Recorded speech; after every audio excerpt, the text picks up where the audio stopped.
Looking down the street in Philadelphia's Chinatown, you'd expect to see the ornate exteriors of restaurants that have been around for many years. But recently, more modern restaurants have opened up in Chinatown, standing in stark contrast to their lavish predecessors.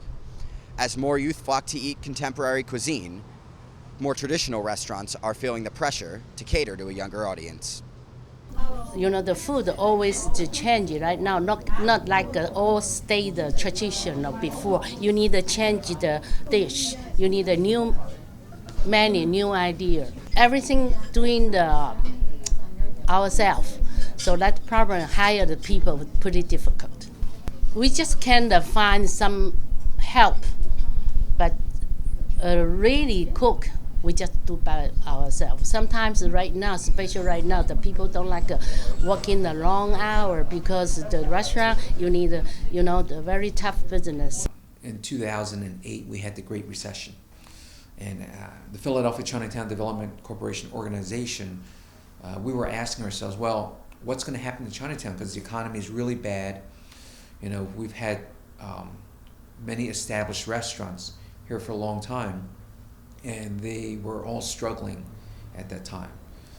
People were going out less to eat dinner, and when they went out to eat dinner, they were spending less money. So we were really worried. The Depression of 2008 gave way for many new restaurants to open up where old ones closed. The restaurants that came in were more modern, attracting a younger crowd to Chinatown. The growth of Chinatown has been incredible, both in the population and number of residents that live in Chinatown, but it's also seen by the number of businesses that have opened up.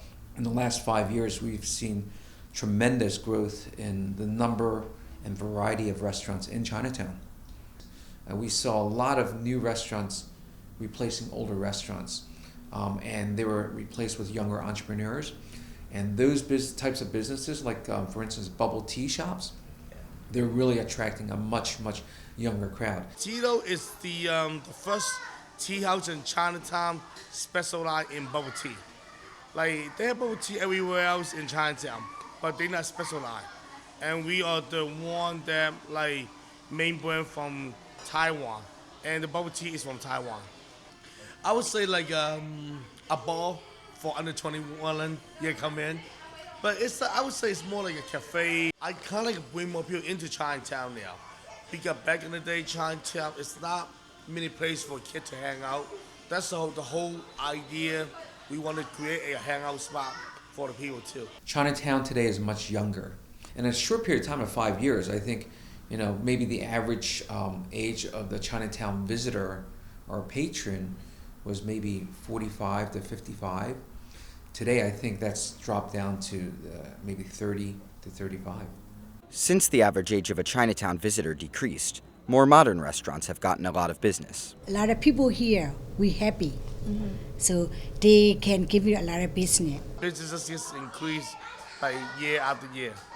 The old traditional restaurant is catering to the regular people that come to Chinatown all the time.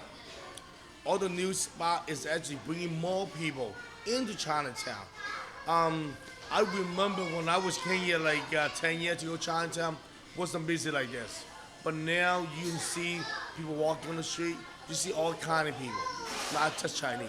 People come here in Chinatown already busy, so we busy too. That's why we happy. Young people came in, young people open their restaurant, young people coming. So young people try our food, so we had more customer. Despite the noticeable contrast between traditional and modern restaurants, Chinatown continues to be a cultural hub for both the older and newer generations. More than anything else, Chinatown is a place for families to be together. Older generation, many of them are immigrants. So this Chinatown today is more populated and more dense and more vibrant. It reminds them of home. So what older person wouldn't want that? Now, however, the newer businesses might not be to their liking or their taste, but they still have their go-to options. They still have the bakeries, the coffee shops, the dim sum places. And yeah, they'll venture out to the newer restaurants. Families that may live apart come to Chinatown for family gatherings. It's really the strong social family fabric.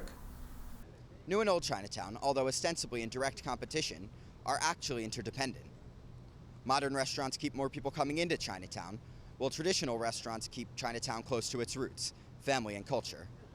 From WHYY's Young Journalists, this is Ben Keller in front of the Friendship Gate.